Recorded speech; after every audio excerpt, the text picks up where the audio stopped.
আলাইকুম প্রিয় দর্শক। দেন ওমানের একটা মরুভূমির মধ্যে আছি আমরা। আজকে কাজে আসছি, কাজ নাই। আর কাজে আসছি, কারেন্ট নাই, কারেন্টের জন্য কাজ নাই। এই কারণে বসে রয়েছে অনেকক্ষণ, ফোরম্যানের জন্য বসে থাকতে থাকতে এখন সবাই মিলে আটা ধরছি।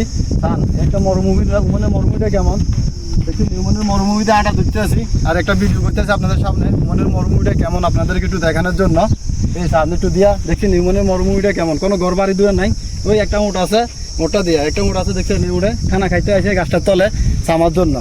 তো আসলে চান কি গাম ফুটতে আছে, আটতে আছি, এত গরম, মানে গরমের কোনো শেষ নাই, প্রচুর গরম ফুটতে আছে। গরমের ভিতর দিয়ে রোদে দিয়ে আটতে আছি, আপনাদের সামনে একটু ভিডিওটা করি আর আসলে আপনাদেরকে দেখাই ওমানের মরুভূমির ভিতরে গরমটা কেমন।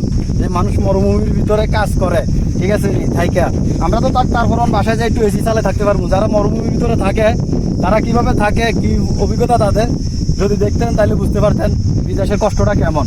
চান শুধু মরুভূমি ছাড়া আর কিছু নাই, বালু বালু পাহাড় ছাড়া এই দেশ শুধু বালু ছাড়া আর কিছু নাই, ঠিক আছে। আসলে বিদেশে মানুষ কিভাবে কাজ করে একমাত্র যারা করে তারাই করতে পারে। কত কষ্টে মানুষ আছে প্রবাসীর ভিতরে। তো আপনাদের জন্য আসলে ভিডিওটা এই কারণে করা, প্রচুর গরম পড়তে আছে, গরমটার কোনো সীমাই নাই।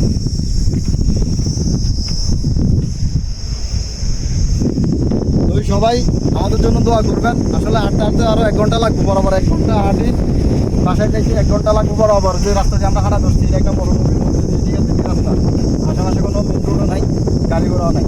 তো আমাদের জন্য একটু দোয়া করবেন, আমরা যেন ভালো থাকতে পারি। আসলে এই গরমে কীভাবে কাজ করি সেটা তো আপনারা দেখেন কাজের ভিডিওগুলো দিই। এখন এই মরুভূমির ভিতরে হাঁটতে আছি, গাম কীভাবে আগে করতে আছে সবাই একই অবস্থা দেখেনি। মরুভূমির ভিতরে কাজ না, খালি হাঁটলেও কষ্ট আছে, এই দেশ কষ্ট ছাড়া কোনো কিছু নাই। তো সবাই ভালো থাকবেন, আমাদের জন্য দোয়া করবেন। খুদা হাফেজ, ধন্যবাদ।